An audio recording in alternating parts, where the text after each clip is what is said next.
বছরের 2 দিনের বৈরাগী ভাতের বলে অন্য। 15-20 দিনের আন্দোলনের নেতা হয়ে তারা এই পুরনো বন্দোবস্তের মতোই ক্ষমতার অপপ্রয়োগ, নিয়োগ বাণিজ্য, টেন্ডার বাণিজ্য এবং নিজের একটা দল গঠনে এইগুলোর মধ্যে ব্যস্ত থেকেছে। গত কয়েকদিন ধরেই আওয়ামী লীগ নিষিদ্ধের দাবিতে রাজনৈতিক দল, নাগরিক সমাজের পক্ষ থেকে রাজপথে কর্মসূচি হচ্ছে।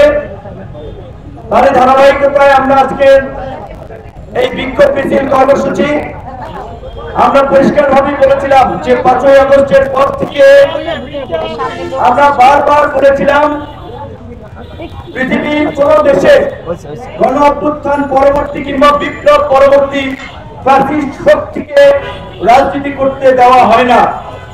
পরাজিতদের স্থান বিজয়ীদের রাজনীতিতে হয় না। এই ফ্যাসিস্ট আওয়ামী লীগ যারা গত 16 বছরে এই দেশের মানুষের উপরে অত্যাচার, নির্যাতন, গুম, খুন, হত্যাযজ্ঞ চালিয়েছে, দেশের টাকা বাইরে পাচার করে দেশের অর্থনীতিকে হত্যা করেছে এবং সর্বশেষ এই জুলাই আগস্টের গণ অভ্যুত্থানে নিরীহ ছাত্র জনতার উপরে যারা পুরো রাষ্ট্রযন্ত্রকে ব্যবহার করে হত্যাযজ্ঞ চালিয়েছে তাদেরকে নিষিদ্ধ করা হোক। কিন্তু আমরা বলেছি সরকার কথা শুনে নাই।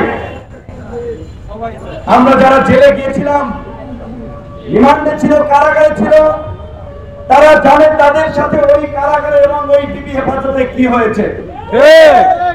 তরুণ তরুণ ছেলেদের ছাত্রদল কিংবা শিবির কিংবা যারা বিভিন্ন শিক্ষা প্রতিষ্ঠানে কিংবা রাজপথে যে উত্তরা, মিরপুর, বাড্ডা বিভিন্ন জায়গায় যারা নেতৃত্ব দিয়েছিল, এই সমস্ত নেতৃত্ব স্থানীয় পর্যায়ের ছেলেদেরকে নির্মম ভাবে ঝুলিয়ে পিটিয়েছে, নিষ্ঠুর আচরণ করেছে তাদের সাথে, যা অনেক ক্ষেত্রে বলার মতো না, নিজেরই লজ্জা হয়।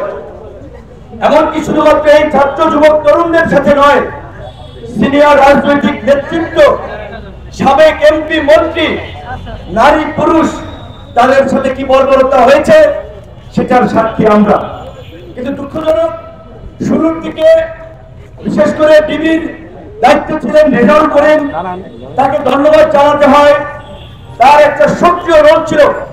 আমি বলবো পুরো পুলিশ প্রশাসনের চেয়ে ডিবির রেজাউল করিমের নেতৃত্বে ডিবি সক্রিয় ছিল। কিছু ফ্যাসিবাদের ফসল এই আওয়ামী লীগ নেতা থেকে শুরু করে প্রশাসনের মধ্যে যারা দুর্বৃত্তায়ন করেছিল তাদের বিরুদ্ধে কিছু শক্ত পদক্ষেপ নেওয়া হয়েছিল। যে পদক্ষেপ এবং যে ভূমিকায় থাকা উচিত ছিল সেই সময় ডিএমপি এবং পুলিশ প্রধানের, কিন্তু সেই সময় আমরা দেখি নাই। পুলিশ প্রধান, ডিএমপি প্রধানকে চেঞ্জ করা হয়েছে। বর্তমানে আমরা আওয়ামী লীগ এবং তার দোসরদের গ্রেপ্তারের দাবিতে খুব বেশি প্রশাসনিক তৎপরতা দেখতে পাচ্ছি না, বরঞ্চ প্রশাসন ওই রাজনৈতিক মামলাবাজির মতো আগের পরিস্থিতির দিকে চলে গেছে। বিভিন্ন নেতাদের, এমনকি এই তথাকথিত ছাত্র নেতাদের অনেকের হস্তক্ষেপ, পুলিশের এসপি পরিবর্তন হয় তাদের কথায়, ডিআইজি পরিবর্তন হয় তাদের কথায়। তো এই প্রশাসন কাজ করবে কিভাবে? এই যে একটা প্রবাদ আছে, লোহা গরম থাকতে আঘাত করতে হয়। 5ই আগস্টের পর এই দেশের ছাত্র জনতা আওয়ামী লীগের পতনে যেভাবে 5ই আগস্ট রাজপথে নেমেছিল, ওই দিনে তো জনগণ রায় দিয়েছে আওয়ামী লীগের ঠিকানা এই বাংলায় হবে না। সরকার কেন 5ই আগস্টের পর 8ই আগস্ট সরকার গঠন করে কেন তার প্রথম প্রজ্ঞাপন, আইনি সিদ্ধান্ত এই ফ্যাসিস্টের নিষিদ্ধের পক্ষে নিল না?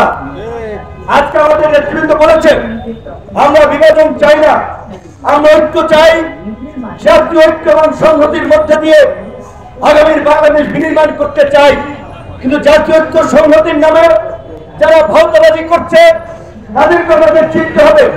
আমি যদি আপনাদের সকলকে সাক্ষী রেখে বলি, আন্দোলন আমরা করেছিলাম, আন্দোলনের জন্মই তো দিয়েছিলাম আমরা।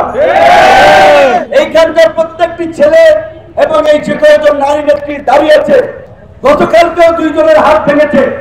প্রত্যেকে পুলিশের, ছাত্রলীগ, যুবলীগের হামলা, মামলা, নির্যাতনে নিপীড়িত হয়ে গত 7-8 বছর ধরে এই রাজপথে ধারাবাহিকভাবে লড়াই চালিয়েছে। এমনকি আপনি 28 অক্টোবরের পরে দেখেছেন, যখন অনেকে অলিগলিতে মিছিল করে গণ অধিকার পরিষদের নেতা কর্মীরা প্রকাশ্যে এই যাত্রাবাড়ি, উত্তরা, ওই রামপুরা রাজপথে মদ বাজারে মিছিল করেছে, কখনো এই অলিতে গলিতে চিপায় চাপায় মিছিল করে নাই। আজকে এই আন্দোলনের যে কোনো কারণে পরিস্থিতি হোক, আমাদের কিছু ছাত্র নেতৃবৃন্দ তারা সামনে ছিল। নাহিদকে আমরা জিজ্ঞেস করতে চাই, 7 মাস নাহিদ সরকারের থেকে কেন এই আওয়ামী লীগ নিষিদ্ধের দাবিতে পদক্ষেপ দিলেন? নাহিদ আসিফ মাহফুজ সরকারের বিশেষ সহকারী ছিল, সেখান থেকে তার প্রমোশন হয়ে তিনি উপদেষ্টা হয়েছেন। তারা 3 জন ছাত্র উপদেষ্টা যদি প্রধান উপদেষ্টা এবং উপদেষ্টা পরিষদের মিটিং এ বলতো, মাননীয় প্রধান উপদেষ্টা এবং উপদেষ্টা মন্ডলীর সদস্যরা আমাদের ভাইরা যে রক্ত এবং প্রাণের বিনিময়ে যে আন্দোলন সংগ্রাম সফল করেছে, এই আন্দোলনের ফসল হচ্ছে অন্তর্বর্তীকালীন সরকার। সেই সরকারে আমি একজন ছাত্র প্রতিনিধি, আমার যোগ্যতা ছিল না, আমার বাপদাদারও যোগ্যতা নেই। আমরা এসেছি শুধুমাত্র এই ছাত্রদের কৃপায়, তাদের সমর্থনে। তাদের দাবি হচ্ছে ফ্যাসিবাদকে চিরতরে নির্মূল করে নতুন রাজনৈতিক বন্দোবস্ত প্রতিষ্ঠা করা। আপনি প্রধান উপদেষ্টা, প্রথম সিদ্ধান্ত ফ্যাসিবাদকে নিষিদ্ধ করুন। বলেছে?